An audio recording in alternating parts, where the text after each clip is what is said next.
Durante as manhãs, os cultos da manhã, a gente tem procurado ser um pouco mais didático, falando sobre assuntos relevantes para a fé cristã.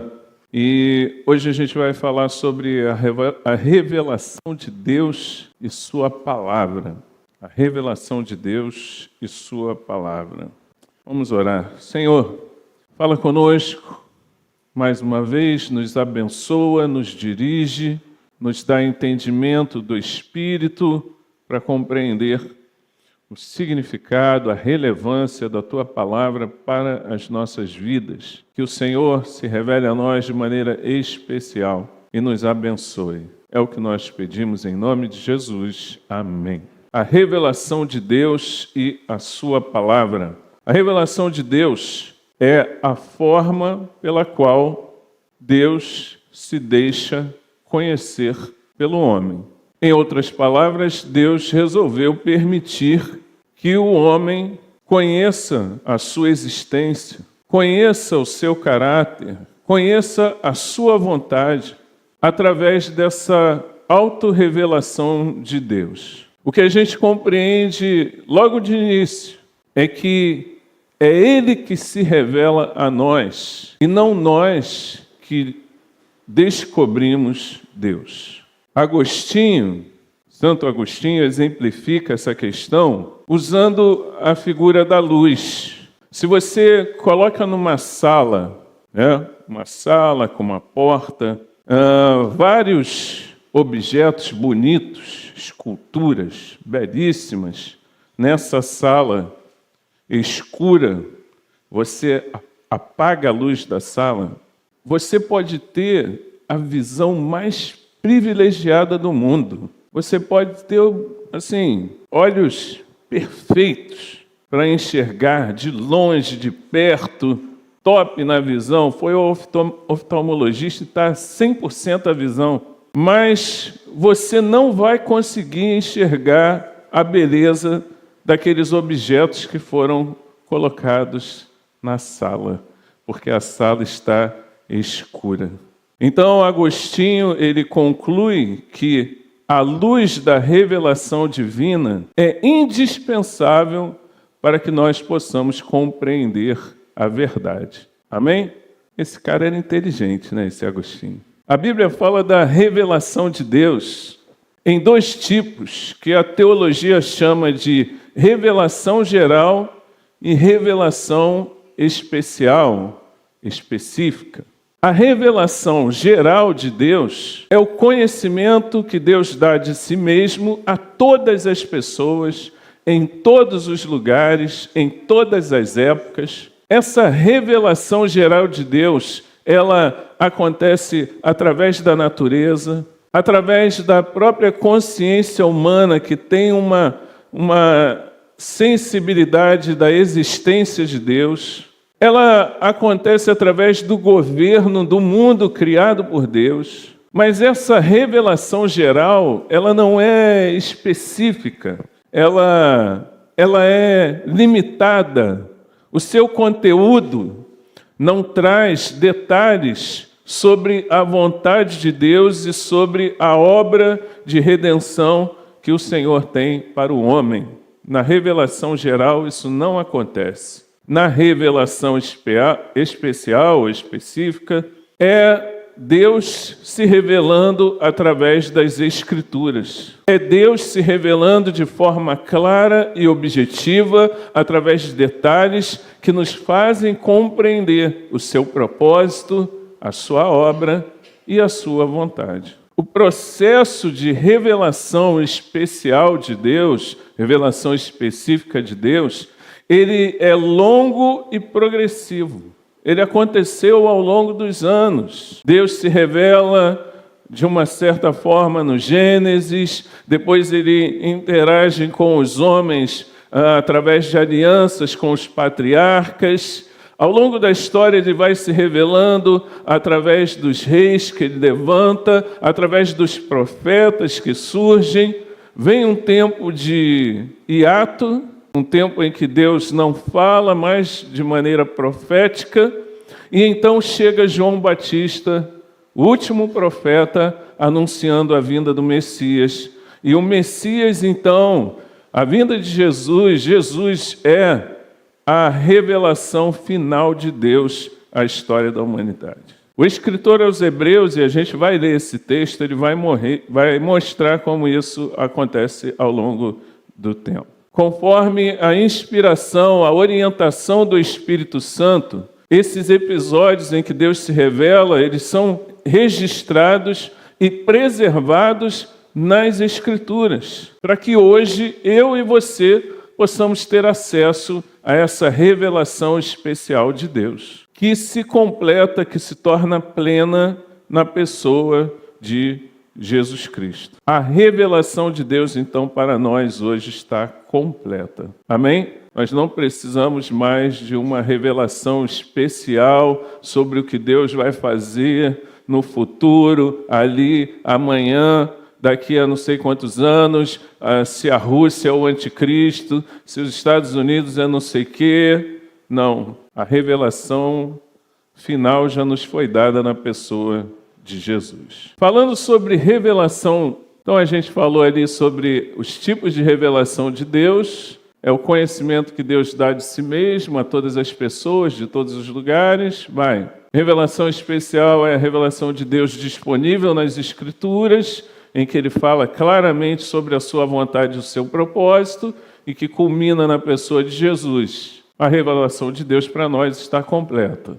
A revelação geral. A revelação geral, ela atinge todas as pessoas. Eu vou comprar aquela canetinha que eu mesmo fico, né? A revelação geral atinge todas as pessoas. Todas as pessoas conseguem perceber que existe um Deus. Ela é geral no aspecto geográfico, ou seja, em todos os lugares do mundo, da terra, pessoas podem ter essa revelação. Ela usa meios que fazem parte do universo para essa percepção. A ideia de que há um sol, de que alguém fez isso, de como a gente se comporta em relação a isso, nos dá a sensação de que existe um ser superior. A consciência humana, né?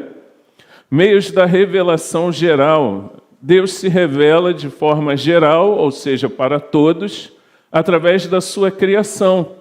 Todo efeito vem de uma causa, tudo que existe tem de ter sido formado a partir de uma causa pré-existente.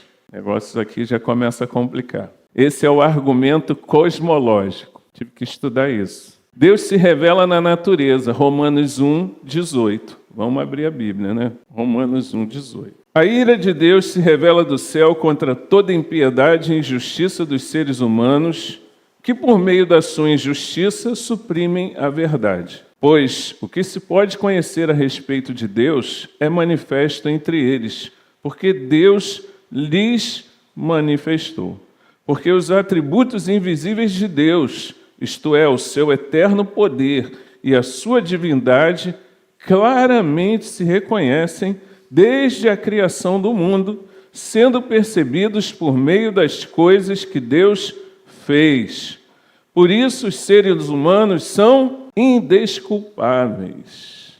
Deus é infinito, não há como conhecê-lo na sua plenitude, mas Deus se revelou ao homem de diversas maneiras. A criação mostra que existe um Criador. Quando nós olhamos para a criação, nós entendemos que as coisas não aconteceram do nada. A criação é uma manifestação visível de um Deus invisível. O universo não é fruto de uma explosão cósmica, e aí essa explosão aconteceu e tudo ficou ordenadinho.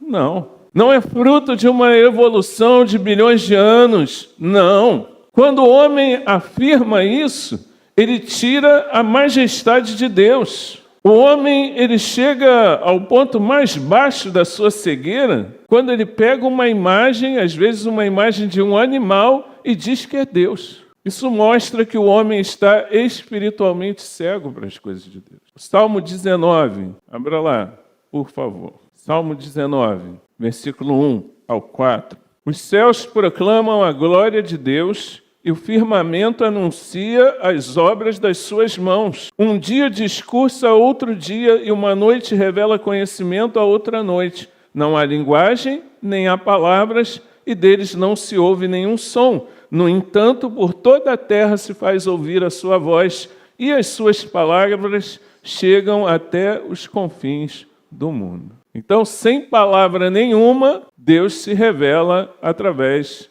da natureza, através da complexidade da criação. Existem religiões que são panteístas, acham que tudo é Deus e Deus é tudo, e a árvore é Deus e o homem é Deus também. Essa viagem aí do povo, né? Mas Deus, ele se distingue daquilo que ele criou, porque ele é o Criador. Deus é soberano. Ele trouxe a existência do nada, aquilo que não existia, ele trouxe à existência. A revelação natural de Deus, então, mostra lá em Romanos que o homem é indesculpável diante de Deus. Mais uma maneira de nós vermos a revelação geral de Deus pela ordem do universo. O universo, ele mostra que ele tem um propósito visível. É necessário ter um Criador que deu um propósito definitivo, definido para esse universo. É o argumento teleológico. Pela criação do homem, a gente pode também ver a existência de Deus, a existência do homem como um ser moral, intelectual, religioso, diferente de toda a criação, aponta para um Criador moral, intelectual e espiritual, que tenha nos dado forma. É o argumento antropológico. Deus se revela em nós porque nós somos feitos à imagem e semelhança de Deus. Deus coloca no coração do homem a eternidade. O homem nasce com sede de Deus. E o homem nasce com o sentimento de que precisa se acertar com Deus, com alguma divindade. Mas muitas vezes o homem vive como se Deus não existisse. E isso significa que ele é um homem ímpio, um homem que não busca Deus, que não acredita na pessoa de Deus. Ninguém nasce ateu. A pessoa toma uma posição consciente, suprimindo a revelação de Deus no seu coração. O problema não é intelectual, mas é espiritual. O homem rejeita a Deus. Então Deus, com toda a justiça, aponta a sua ira para esse homem que afronta a sua santidade e que o rejeita. Então ninguém pode se dizer inocente diante de Deus. Nem aquele cara no povo mais remoto da terra pode se dizer inocente diante de Deus. E ele precisa de Jesus Cristo para a salvação dos seus pecados. Porque só Jesus salva. Ele não vai ser salvo pelo espiritismo, ele não vai ser salvo pelo budismo, ele não vai ser salvo no hinduísmo, no confucionismo. Só Jesus Cristo salva. E sem ele não há salvação. Deus vai se revelar através do seu próprio ser. Se temos a ideia... Olha só, isso aqui é muita viagem. Se temos a ideia ou a noção de um ser perfeito e de que para ser perfeito ele tem de existir, logo o ser perfeito deve mesmo existir. Entenderam? Esse é o argumento ontológico. Entenderam não, né? Tá bom, deixa isso para lá. Ai, meu Deus. O que é deísmo? É uma denominação genérica das doutrinas filosófico-religiosas que surgiram em meados do século XVII, as quais, contrapondo-se ao ateísmo, afirmavam a existência de Deus, entretanto, negavam a revelação especial, os milagres e a providência divina. No século XVII, houve uma onda de ateísmo, aquela época ali, perto do iluminismo, tal, não sei o quê, a ciência, pá, e aí eles falaram, vamos fazer um movimento de resistência ao ateísmo. E aí eles fundaram o deísmo. Só que o deísmo, ele mostra como se Deus ficou muito conhecida essa figura, como se Deus fosse um relojoeiro que dá corda no relógio e depois larga o relógio funcionando e não se preocupa mais com aquele relógio. Ele já deu corda e agora ele tem que trabalhar sozinho. Então Deus é como um relojoeiro distante. Ele não vai intervir mais nas questões cotidianas do homem, né? Ele vai ser um proprietário ausente. Ele vai deixar a criação por conta própria. E isso acabou se tornando uma heresia tão grande quanto o ateísmo, um problema tão grande quanto o ateísmo, porque Deus se torna regente do universo apenas no nome, ou seja, o destino é que vem para o trono, agora o homem vai seguir o seu destino, e aí um monte de problema aconteceu por conta dessa tentativa de combate ao ateísmo pelo deísmo. Deus é soberano na história e tudo acontece conforme a sua vontade. Não cai um fio de cabelo da sua cabeça sem que esteja debaixo da provisão de Deus, da vontade de Deus. Ele não está ausente da história, ele não largou os homens, façam agora o que vocês querem aí, está tudo certo. Já deixei o mundo para vocês, já mandei Jesus para morrer na cruz, agora é com vocês. Não, Deus, ele está no controle de todas as coisas. Amém? Valor da revelação geral. A revelação geral mostra a graça de Deus, colabora com o argumento da existência de Deus e condena com justiça aqueles que rejeitam a Deus. Mas a gente vai agora para a revelação específica. A revelação específica vem de Deus, vem por meio de Cristo, vem pela atuação do Espírito Santo no coração do homem. Ela é confiável e permanente, ela está disponível para todos, ela expõe o caminho específico da salvação. Apesar de estar disponível para todos, ela não vai atingir efetivamente a todos, porque nem todos serão salvos. Ela vai atingir aqueles que são ovelhas do Senhor. E nós só compreendemos a revelação específica de Deus através da ação do Espírito Santo. Ela é fundamental para a salvação dos perdidos. A gente vai ver Deus se revelando no Antigo Testamento, essa revelação específica, através de sonhos, de visões, de profecias, e agora ele vai se revelar no Novo Testamento através de Jesus. Hebreus, esse texto é muito importante, Hebreus capítulo 1. Hebreus capítulo 1, versículo 1. Antigamente, Deus falou muitas vezes e de muitas maneiras aos pais pelos profetas, mas nestes últimos dias nos falou pelo Filho. Ou seja, Deus falou muitas vezes e de muitas maneiras aos pais pelos profetas, mas nestes últimos dias nos falou pelo Filho, a quem constituiu o herdeiro de todas as coisas, e pelo qual também fez o universo. O Filho que é o resplendor da glória de Deus e a expressão exata do seu ser, sustentando todas as coisas pela sua palavra poderosa, depois de ter feito a purificação dos pecados, assentou-se à direita da majestade nas alturas, tendo se tornado tão superior aos anjos, quanto herdou mais excelente nome do que eles. Amém?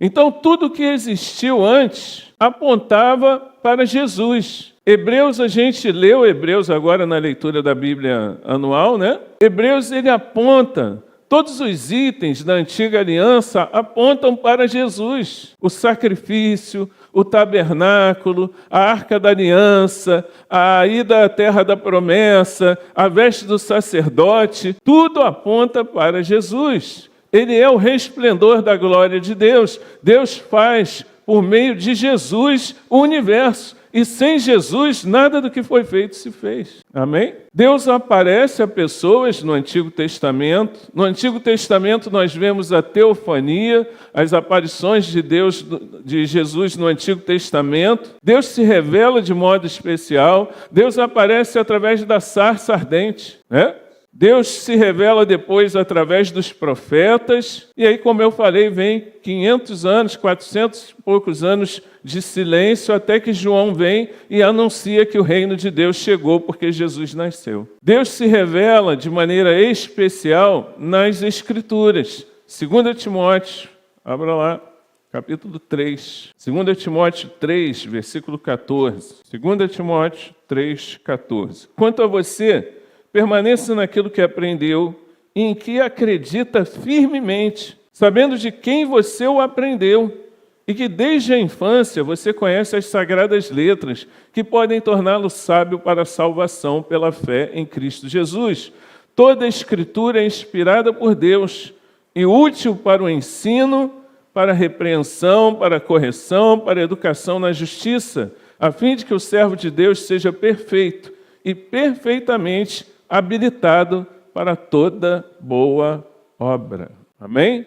As Escrituras nos revelam quem é Jesus e o significado da sua vinda à humanidade. Deus se revela através do Filho. João, Evangelho de João, capítulo 1. João, capítulo 1, versículo 18. Ninguém jamais viu Deus. O Deus unigênito que está junto do Pai é quem o revelou. Jesus revela quem é Deus. Aí quando um testemunha de Jeová fala para você que Jesus não é Deus, pergunta a ele, João 1,18, o que significa? Deus começa se revelando de diversas maneiras, através de teofania, através de situações especiais, através do homem. Ele vai se revelando até que ele se revela de modo final e salvador através de Jesus Cristo, daquele que é o sustentador de todas as coisas. Ele é o sacerdote e o sacrifício. E a sua morte na cruz é definitiva para a salvação do homem. Ele tem um nome que está acima de todo nome, e diante do qual todo joelho há de se dobrar, e toda língua há de confessar que ele é o Senhor. Quando Filipe falou com o Senhor Jesus, mostra-nos o Pai, Jesus falou com ele, há tanto tempo eu estou com você, e você ainda não viu? Que eu estou no Pai, que o Pai está em mim. Jesus é a revelação final de Deus para a humanidade. Amém? Qualquer pessoa que disser que tem uma revelação nova, algo que vou revelar agora, hein? Algo que nunca foi revelado, hein? Vou começar a falar, hein? Deus falou comigo algo aqui sobre a noiva, que nem o noivo sabe. Ih, rapaz, pula fora, porque com certeza é falso profeta. Entendeu? Deus pode fazer o que quiser, irmãos. Deus pode aparecer aqui agora, na nossa frente, né? Fazer uma sarça começar a arder do nada aqui, sei lá, a mesa arder aqui. Deus pode fazer o que Ele quiser, Ele é Deus. Mas a gente precisa buscar entender através da palavra, como Ele se revela ao homem, né? A inspiração das Escrituras. A gente vai falar agora um pouco sobre Vamos avançar aí. Sobre a inspiração das Escrituras, o cânon sagrado. Cânon significa régua. Os livros que foram entendidos como inspirados por Deus, de autoria divina, né? São os 66 livros que existem na nossa Bíblia. Quantos no Antigo Testamento? No Antigo Testamento, 39. No Novo Testamento, 27. 66 livros. Inspiração é a supervisão ativa de Deus sobre aquilo que os autores bíblicos escreveram nos escritos originais, respeitando as suas personalidades, cultura e faculdades mentais, né? Cada escritor escreveu com uma determinada característica. Pedro era um pescador, então a carta de Pedro não é tão eloquente quanto uma carta de Paulo, porque Paulo estudou aos pés de Gamaliel. Então, quando Paulo escreve Romanos, ele dá um banho. Por quê? Porque ele teve uma escolaridade diferenciada. Então, Deus não, pegou a mão do homem e foi movendo a mão do homem para escrever, não, psicografar, não. O homem escreveu sobre a inspiração do Espírito Santo, mas com características que ele tinha, o conhecimento que ele tinha, as limitações que ele tinha. Amém? O testemunho interno da Bíblia. As palavras dos profetas foram e têm sido cumpridas integralmente. Mateus 1, 22. Vamos lá. Não vai dar para eu ler todos os textos. Mateus 1, 22. Ora, tudo isso aconteceu para se cumprir o que foi dito pelo Senhor por meio do profeta. Então, a palavra dos profetas se cumpriu. A Bíblia testemunha da sua própria veracidade. Jesus chamou os livros de Moisés e dos profetas de Escritura. Pedro classificou as cartas de Paulo como Escritura, junto com o restante. Abra lá, 2 Pedro 3. Quando Pedro vai se referir ao que Paulo escreveu, ele fala que aquilo eram as Escrituras. 2 Pedro 3. E considerem a longanimidade do nosso Senhor como oportunidade de salvação, como também o nosso amado irmão Paulo escreveu a vocês, segundo a sabedoria que lhe foi dada, ao falar a respeito destes assuntos, como de fato costuma fazer em todas as suas cartas. Nelas há certas coisas difíceis de entender, que aqueles que não têm instrução e são instáveis deturparão, como também deturparão as demais escrituras para a própria destruição deles. Então ele está falando as demais escrituras, porque ele está considerando que os escritos de Paulo, apesar de serem difíceis de entender, fazem parte das Escrituras. Paulo tem consciência da inspiração de Deus daquilo que ele escreveu. João relata a palavra do Senhor e fala sobre a maldição que virá sobre aqueles que tentarem alterar a palavra de Deus. As afirmações sobre as Escrituras nos dão plena convicção de que a atuação soberana de Deus na formação e conservação do cânon. Existem livros que são chamados apócrifos, que fazem parte da Bíblia católica, da Bíblia ortodoxa, livros que são considerados apócrifos, mas esses livros não são considerados inspirados por Deus. Quando se uniram homens no concílio para definir quais os livros inspirados por Deus, esses livros não deveriam fazer parte dos livros inspirados por Deus. O testemunho da igreja evidencia que a Bíblia é a palavra de Deus. A excelência do seu conteúdo, a eficácia, a harmonia com a qual foi escrita ao longo do tempo, o estilo majestoso da palavra, sua teologia que aponta para o Salvador do homem, a sua perfeição no meio da imperfeição, são evidências de que a Bíblia é, de fato, a palavra de Deus. Olha o que disseram dois homens aí do passado. Clemente, 95 depois de Cristo. Olhe cuidadosamente para as Escrituras, que são as verdadeiras declarações do Espírito Santo. Observe que nada de caráter injusto ou falsificado, falso, está escrito nelas. E o outro, Agostinho, 350 depois de Cristo. Se ficarmos perplexos com uma aparente contradição nas Escrituras, não é permitido dizer que o autor deste livro está enganado, mas ou o manuscrito está defeituoso, ou a tradução está errada, ou você entendeu mal. Para aqueles que se consideram cristãos, é arrogante e perigoso começar a duvidar daquilo que a palavra de Deus diz. E essa arrogância pode ser o início de um deslize no coração do homem para negar a palavra de Deus. O primeiro pecado da humanidade foi desafiar aquilo que a palavra de Deus diz. Gênesis 3. Deus realmente disse isso? Por outro lado, nós temos que estudar as Escrituras e tirar dúvidas, porque não é fácil realmente entender a palavra de Deus. Amém? Mas cuidado quando nós duvidamos daquilo que está escrito, ou quando nós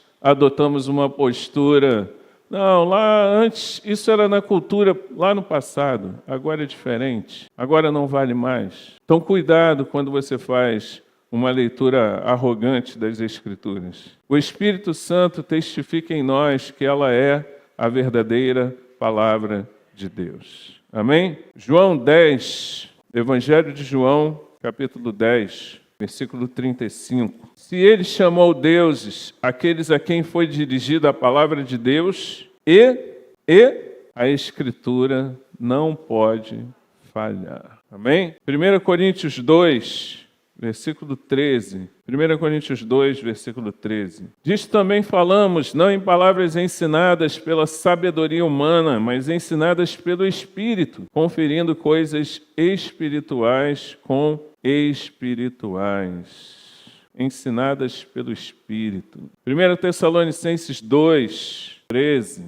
1 Tessalonicenses 2, 13. Temos mais uma razão para incessantemente dar graças a Deus, é que ao receberem a palavra que de nós ouviram, que é de Deus, vocês a acolheram não como palavra humana, e sim como em verdade é a palavra de Deus, a qual está atuando eficazmente em vocês, os que creem. A palavra atua na vida daqueles que creem. A palavra de Deus é a palavra de Deus. É o que o apóstolo Paulo fala. Amém? A inerrância da Bíblia. No mundo de grande relativismo religioso, liberalismo teológico, em que alguns querem reinterpretar a Bíblia, reescrever a Bíblia, Cada pessoa quer fazer a sua própria interpretação, a gente precisa falar sobre inerrância da Bíblia. Eu ouvi, inclusive, essa semana, no seminário teológico, que nós precisamos entender diversos caminhos levam a Deus. Teologia da revelação à matéria. E eu ouvi isso, para você ver como é que o negócio está feio. Quando Paulo afirma que toda a Escritura é inspirada por Deus, a palavra inspirada aqui significa que Deus soprou. No original significa que Deus soprou a palavra. Deus soprou a palavra a esses homens que escreveram. Deus se compromete com aquilo que foi escrito. A doutrina da inerrância das Escrituras afirma que os 66 livros do Antigo e Novo Testamento são a palavra de Deus. Ela não contém erro na totalidade dos seus ensinamentos. A Bíblia é a palavra de Deus. E quando Deus fala, Ele fala a verdade. A crença da inerrância é a convicção de que tudo que a Bíblia afirma é exato, seguro e confiável. Amém? Ela é a palavra de Deus, mas, paradoxalmente, ela é a palavra de homens que foram inspirados por Deus e escreveram. E aí a comparação é como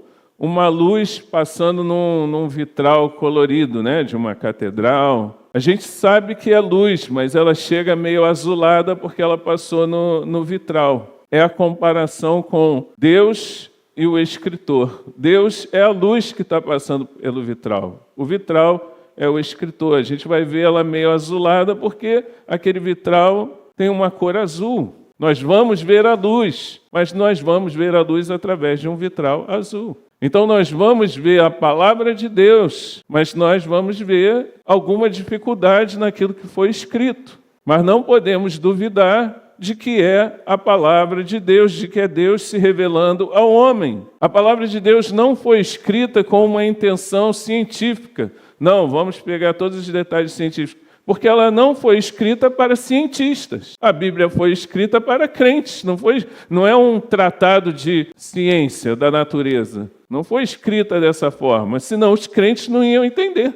Se cremos que a Bíblia é a palavra de Deus, quando a Bíblia fala, nós damos crédito àquilo que ela fala. Porque a Bíblia fala, seja Deus verdadeiro e todo homem mentiroso. Jesus considerava o Antigo Testamento palavra de Deus. Não há nada errado em nós analisarmos algumas problemáticas que acontecem. Tem evangelho que diz que era um cego só em Jericó, tem evangelho que diz que eram 2 cegos em Jericó. Existem pontos polêmicos, difíceis de explicar. Mas, como disse Agostinho, ou a cópia está errada, ou você que não entendeu direito. Mas ali não tem nada errado, não. O livro é originalmente inerrante. Essa é a palavra do Deus que salva e é através dela que Deus se revela a nós e é através dela que Deus revela Jesus Cristo. Então, se você crê, você precisa confiar na palavra de Deus. Amém? Amém. Vamos ficar em pé.